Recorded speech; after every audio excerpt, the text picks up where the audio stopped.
Ué, Raquel, tá viajando?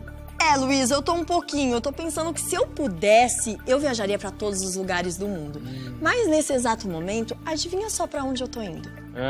Provavelmente pro Campus em Ação. O programa que toda semana nos leva por uma viagem pelo audiovisual universitário. Acertei? Na mosca! E a gente começa com um vídeo produzido pelos alunos do Centro Universitário Monte Serrat, chamado E Se Eu Pudesse? Bora conferir.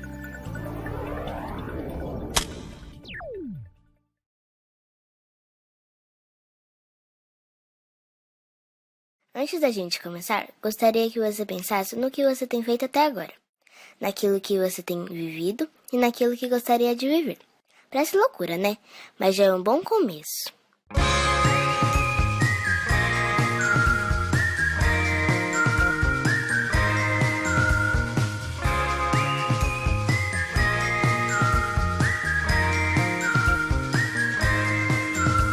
A gente tenta e reinventa formas de pensar. Então, já pensou? Vou perguntar de novo. Se você pudesse, o que faria de diferente agora? Se eu pudesse, eu conheceria mais culturas da América Latina e viajaria mais os países aqui ao redor do Brasil. Bem, se eu pudesse, eu teria mais tempo para o meu lazer, para poder ter mais tempo com meu filho. Eu tenho muito pouco tempo com ele, eu gostaria de ter mais tempo. Se eu pudesse, eu ajudaria mais pessoas que precisam, sabe, de um abraço, de um amor, de um carinho.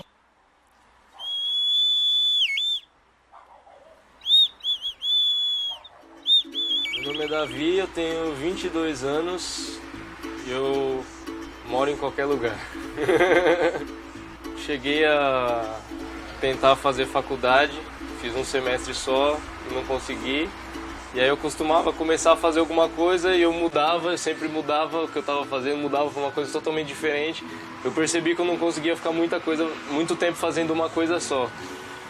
E aí, recentemente, há mais ou menos um ano atrás, eu estava vivendo uma vida cotidiana, trabalhando de segunda a sábado.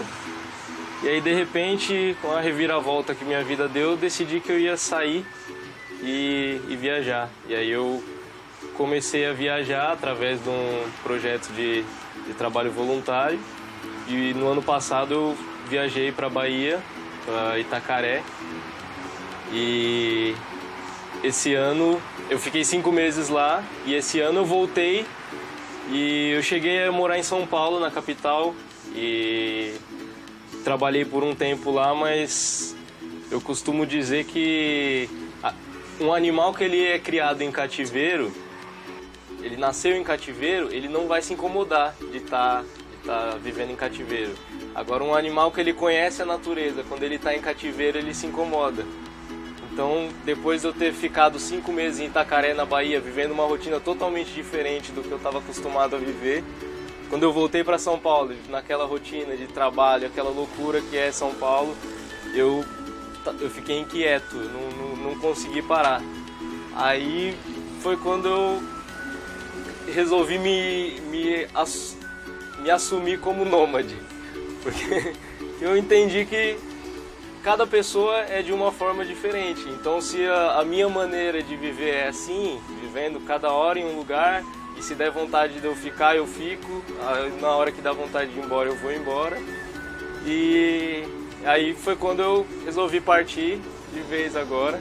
Até hoje eu agradeço por ter arriscado, porque se esse medo tivesse me segurado, e se não, pode ser que não dê certo, eu não vou. Então eu teria perdido o que foi a melhor experiência da minha vida. E essa que eu estou vivendo agora, que eu estou no interior de Minas Gerais, está sendo a melhor experiência da minha vida. E eu tenho certeza que a próxima vai ser a melhor experiência da minha vida.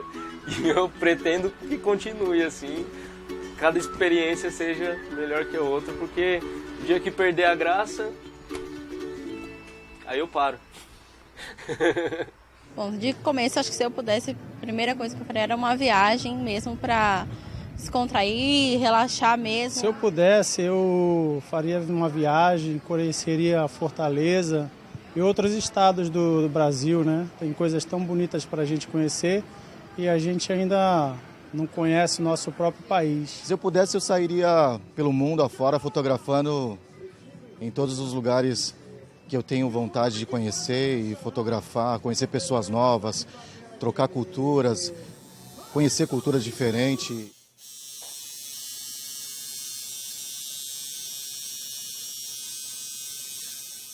Meu nome é Pedro Henrique, sou tatuador e body piercer. Eu nunca desenhei na minha vida, quando eu era na infância. Eu fui começar a desenhar faz, acho que, 2 anos só. Ah, tatuagem precisa desenhar, sim, precisa desenhar.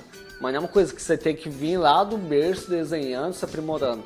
Questão de 1 ano, questão de 6 meses, se você quer, você consegue. Tudo tem o seu tempo. Todo mundo, o Pedro vai ser mecânico. Pedro vai trabalhar com helicóptero, do avião, meu pai, minha mãe, minha família, todo mundo tipo, nossa, né? Então todo mundo fica, vai trabalhar, né, com avião grande, sei o que e tal. Até que eu ficava falando, trabalhando nisso, será que eu vou conseguir acordar todo dia? Mas acordar com vontade de querer estar no trabalho e não estar em casa, talvez com minha família, realizando muitas vezes sonhos de pessoas que eu já acabei fazendo uma vez uma tatuagem de rena de uma filha e a mãe estava no lado. E a filha fez o desenho que eu montei para ela como que ela pediu e eu fiz nela e a mãe nem se ligou. Aí quando eu estava fazendo as iniciais das filhas, da mãe, ela perguntou à filha o que significa, né, essa tatuagem que você fez. Ela disse, e tinha um significado forte entre as duas. As duas começaram a chorar. Olha, imagina, a mãe com o braço aqui, elas a tatuagem de rena, e as duas se abraçando e chorando. Aquele momento é muito gratificante para mim, poder marcar, isso foi rena, não foi tatuagem de verdade, né, definitiva. Mas, meu, se você quer, você corre atrás. Se eu pudesse, eu teria um emprego melhor, com salário melhor, benefícios melhores, porque hoje em dia a gente não faz nada sem dinheiro na vida, né? Com um emprego melhor, muita coisa deslancha. Se eu pudesse, eu praticaria uma atividade física. Se eu pudesse mudar, o que eu pudesse mudar no meu dia a dia, acho que eu trabalharia menos, me divertiria mais, curtiria mais as minhas filhas. Acho que eu faria isso.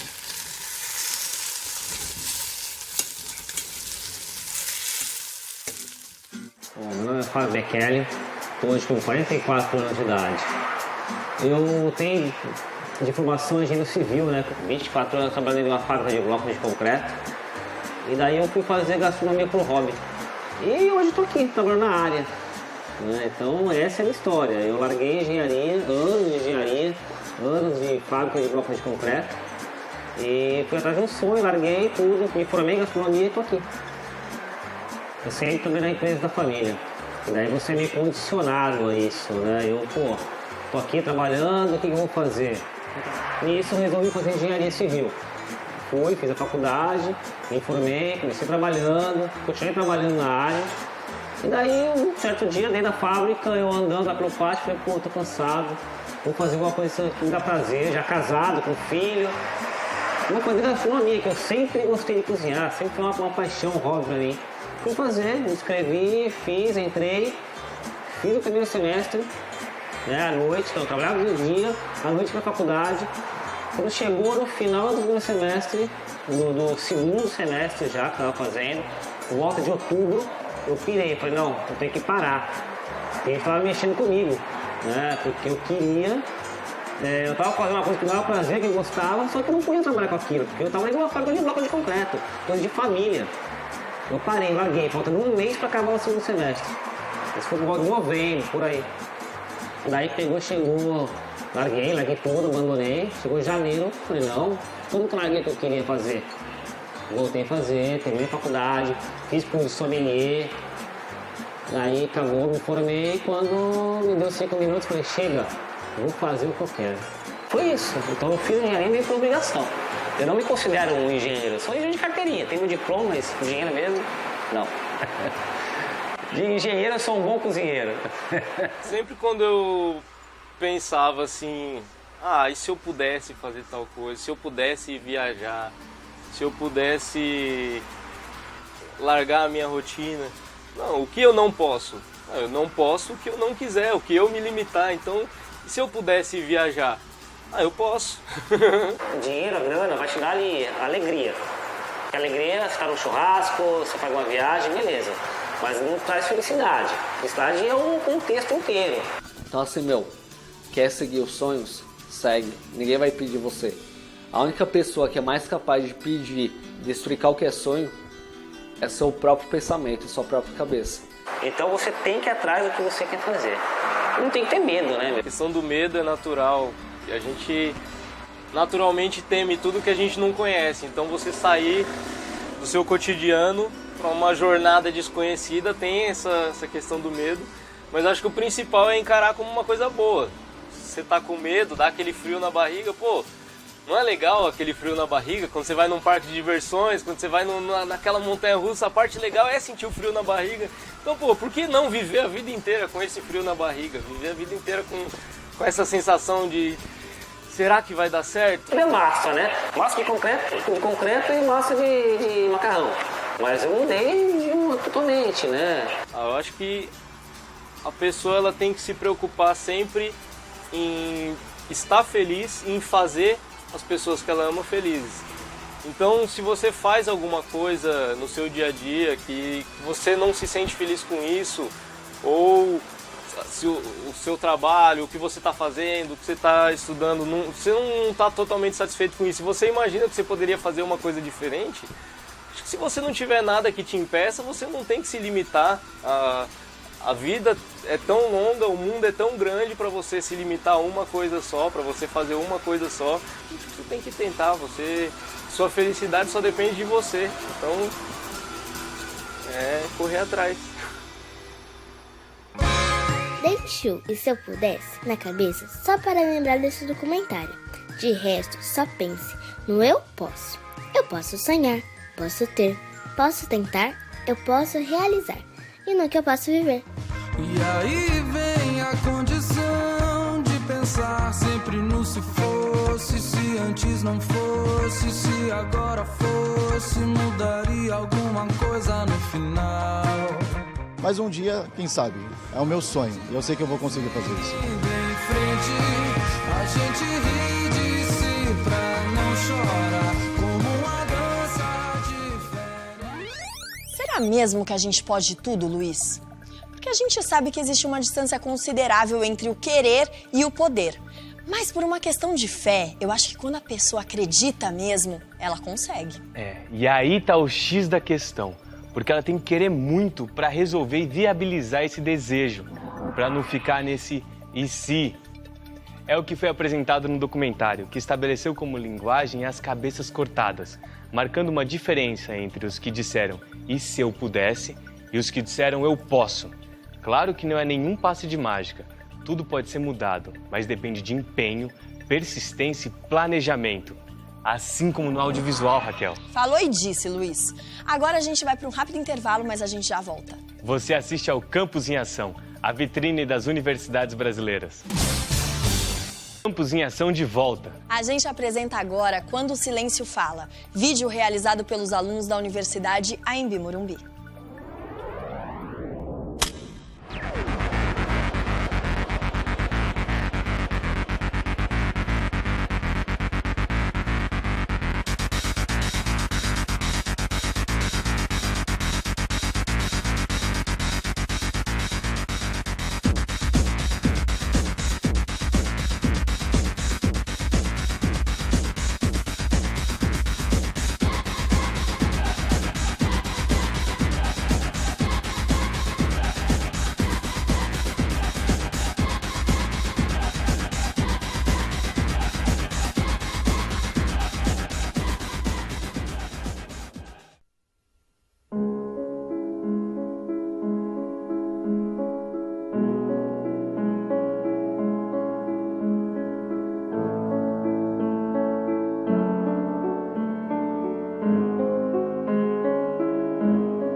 Meu nome é Mariana Messinal. Eu tenho 24 anos. Eu nasci prematura de 6 meses. Aí minha mamãe descobriu já depois. Eu tinha 4 anos. Porque eu não parava direito, não escutava. Aí quando eu confiada, aí eu fiz a diometria, aí me deu surdez profunda. Trabalhada, maquiagem, passar perfume.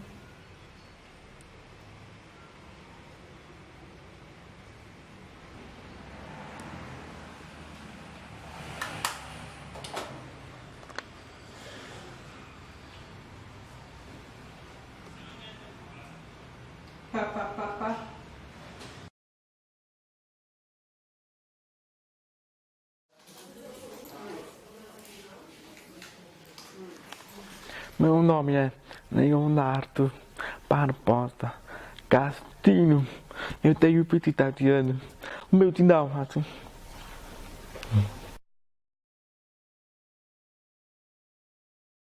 Eu fiquei surdo 8 meses de idade. Não tem motivo. Meu pai me levou vários médicos para tentar descobrir qual motivo. Até hoje não tem resposta. Por qual motivo eu fiquei surdo.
A linguagem corporal dos surdos, ela sempre me chamou muita atenção por essa riqueza de expressão, essa riqueza da qualidade de comunicação, né? Então, sempre que eu vou falar um pouco da questão dos surdos para pessoas que não conhecem, eu dou esse exemplo de que você, por exemplo, se eu encontro um holandês que não saiba falar inglês, que a gente não tenha uma língua em comum, a nossa comunicação vai ser muito difícil. E as línguas de sinais, por mais que elas sejam específicas de cada região ou de cada país, um surdo brasileiro consegue se comunicar com um surdo holandês numa rapidez muito maior do que nós ouvintes. Então, eles têm uma qualidade de comunicação diferenciada da nossa. Essa linguagem corporal é uma coisa inata que acho que o surdo desenvolve assim com o seu contato social para poder enriquecer a sua comunicação. Por exemplo, você fala, não entendi, né? Para poder expressar sentimentos ali do momento que ele está se comunicando. Então a expressão corporal e facial é tudo para eles, né? Então o surdo vai olhar para a sua face, né? Ele vai ver aqui, sua comunicação vai estar aqui, né? E o olhar, né? Aquele manejo de corpo, tudo vai contar. A maneira como se lida com a surdez também é muito diferente, né? Tem surdos que vão aprender língua de sinais e não vão aprender língua oral. Outros surdos sabem língua oral e língua de sinais. Tem surdos que são somente oralizados e somente falam, né? Como os ouvintes.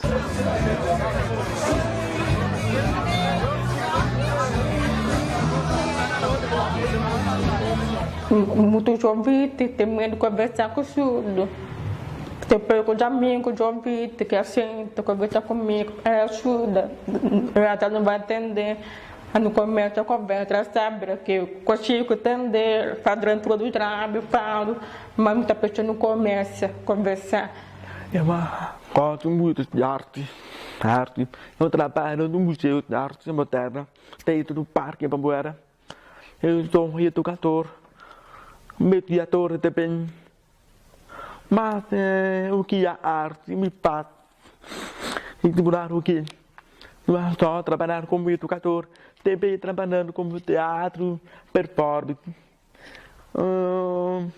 Precisar uma produção, um efeito para trazer a comunidade surda, ouvir todas as pessoas, para sentir acessível, dar um efeito como produzir essa arte.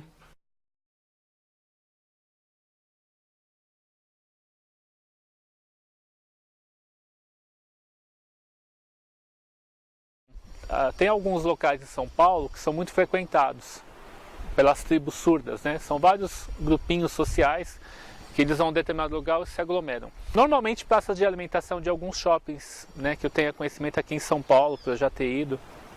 Estabelecimentos, por sua vez, eles já têm um contato de anos já com esse público.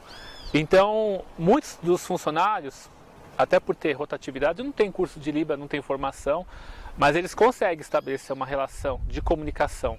Eles já se acostumaram. Então ali a gente tem empatia, a gente tem quebra, por exemplo, do preconceito.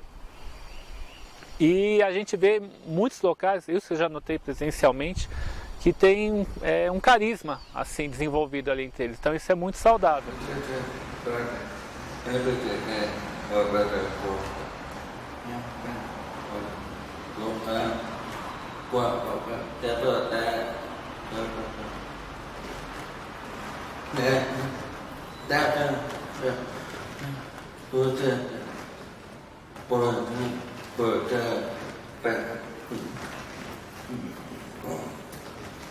As pessoas ainda olham para o surdo, né, e fazem piadinhas, fazem gracejos, dão risadinha assim.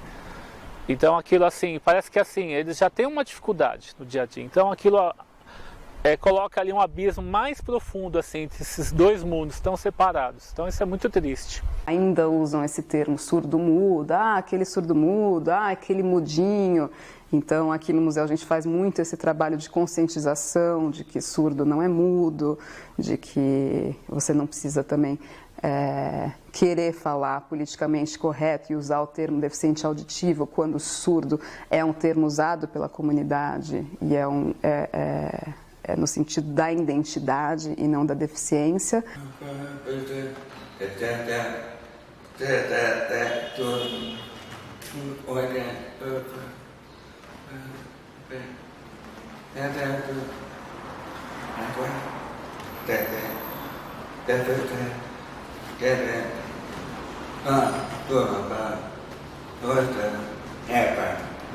O que me faz ter experiência, por exemplo, eu conseguir ajudar a pessoa que não tem a mesma necessidade que eu.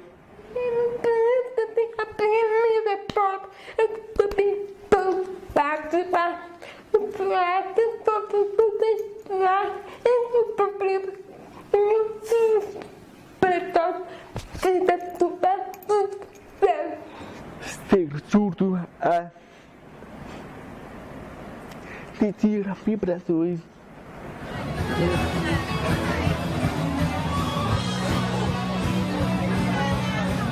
Surdo, não preciso estar aqui, pode estar aqui no festival.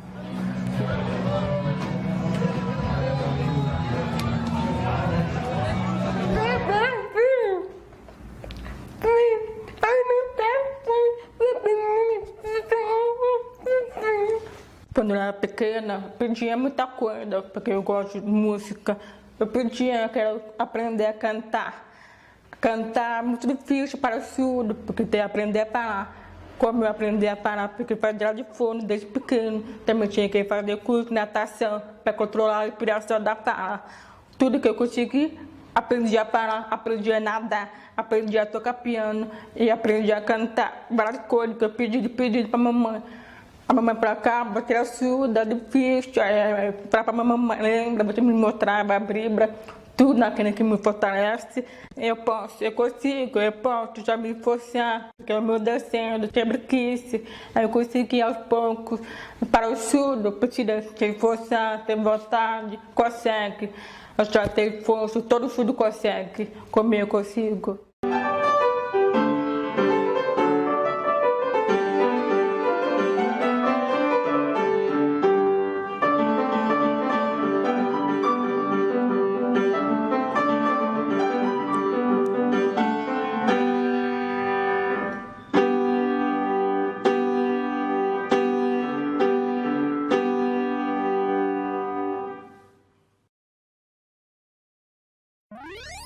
Eu fiquei pensando o seguinte, Luiz, por mais que a questão auditiva das pessoas surdas seja percebida pela ausência de som, ainda assim é possível entender que mesmo no silêncio o diálogo se estabelece, independentemente do que se ouve. Boa, Raquel.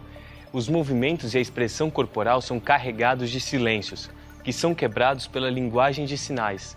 Eu até arriscaria dizer que o silêncio, não existe. O silêncio se sente. E no caso dos surdos, isso se dá pela vibração. O que não pode haver é preconceito. Começa por aí. Certíssimo, Luiz. Mas, gente, o programa tá acabando, mas semana que vem a gente volta com muito mais produções universitárias pra vocês. Eu e a Raquel ficamos por aqui na torcida para que o seu vídeo seja selecionado. É isso, gente. Até semana que vem. Tchau! Será mesmo que a gente pode tudo, Luiz? Não. Não, nada disso. Ai, que ótimo, porque eu não tinha gostado. Ai, que bom. Show!